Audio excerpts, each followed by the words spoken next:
All right. Do either of you have any specific stories you'd like to share about children and the growth that you observed when they were spending time outdoors in your work as a PT or OT or as a parent? Sure. So one I can think of is there was a little guy who had a brain injury at birth, and a few of the things, if he was taught specifically, he would kind of catch on. But just some of the things we just had to teach him, and then he took it away. One specifically is he would not drink from any kind of sippy cup, open cup, nothing. He refused anything, only wanted the bottle. So we were out on their back porch, and I said, well, let's just do a variety, because they had tried every cup. Like good parents, they had a plethora of cups that we've tried them all, and it's just not working. So I said, well, go get them. And so the dad came out, and he called it a bottle bar. Let's do the bottle bar, or bottle buffet. And then we were trying them, and he was just not really interested. So we started to use the grass, and they have like an area where a bunch of birds come. I said, oh, well, maybe we could feed the birds. So he would kind of feed the birds or feed the grass, and then I said, okay, now it's your turn. Then he would take a turn, and by the end of that, he was covered in water and not caring, which was exciting because he otherwise would have asked to take all of his clothes off. And he found two that he enjoyed, and he kept going back to on his own, following that initial modeling, unprompted, and he would just drink from it. And from that point on, he would drink from those two, and then he eventually did generalize to more. But then I think that taking the pressure off, it wasn't at the table, being outside and engaging with nature really helped decrease the stress on him. Mm-hmm. And then he did it, which was pretty neat. Awesome. Mm-hmm. And I can think of another friend that we worked with who indoors was,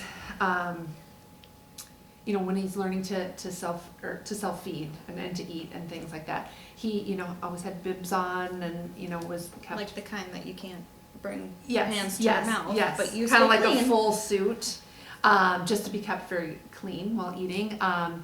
This little guy and his mom had the opportunity to spend some time in an outdoor classroom, and it was so fun to see him get dirty.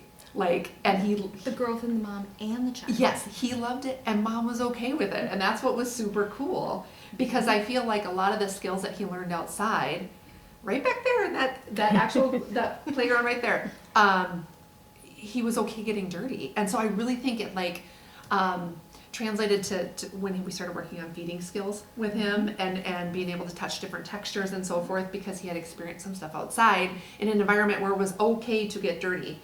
And I also saw growth with mom in that she was okay with him getting dirty inside then, right?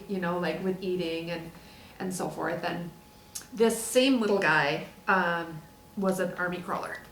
We were working so hard on getting him up on his hands and knees on an extended arms, and he had found a fast way to crawl on his tummy, and that's the only way he wanted to do it. Well, we got him out on the grass, and having your face in the grass, you can't see very much, and it's not as comfortable as having your face on the carpet.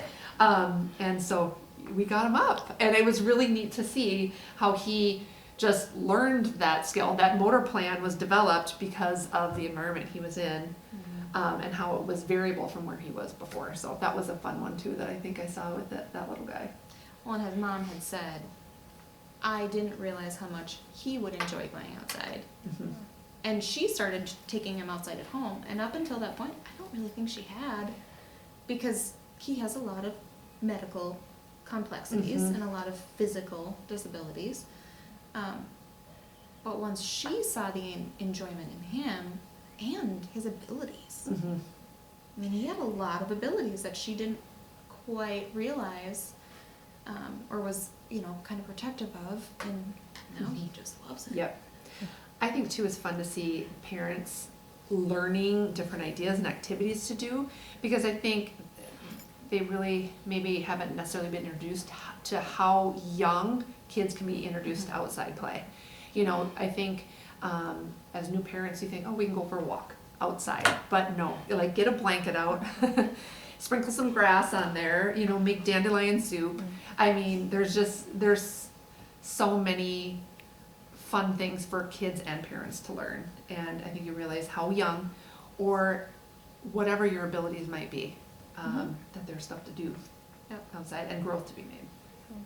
And the regulating factor for older kids, maybe the 3 to 5 or 3 plus, my daughter in particular is one where if she is grumpy or a little cantankerous, I say, okay, what do you think we need to do right now?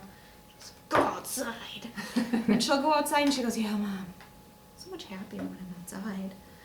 But it's that, so what we're trying to do is foster that awareness, because that's a skill she can then use throughout her lifetime versus some of the other toys or things. They might not be as appropriate or as applicable as she gets older, but outside is always going to be there for her. Yep. And I don't think that's always the case. Like, our kids are expected to do so much. And we have them in school for, long chunks. We have them sitting in groups. We have them doing all of these things that are very confining in many ways. They're skills they need, but you take them outside, they get to test those boundaries. They get to better understand their own bodies and learn through that. And when I think the saying goes, when there aren't walls, kids can't bounce off of them. There's a lot of truth to that. Or choosing how they want to interact. Of course, there's still some safety things, but you have to say less. Don't touch that. Don't do this. It's don't climb, or the really tall tree. Don't jump off the cliff. Some of those big safety things versus the little things. You can say yes more. You can be more positive with them, and I think that goes a long way too for their self-esteem and self-awareness, but also for us as parents. And I think too, For like, all of us. yeah, or, when they're throwing toys or balls or something inside, that's, not an inside activity. Great, let's get them outside and let them do that. And then there's that opportunity where you can teach boundaries, inside, like, this is an inside thing, this is an outside thing, and it just makes it so motivating. And I think a different kid comes inside than the one that went out. 100%. Yep.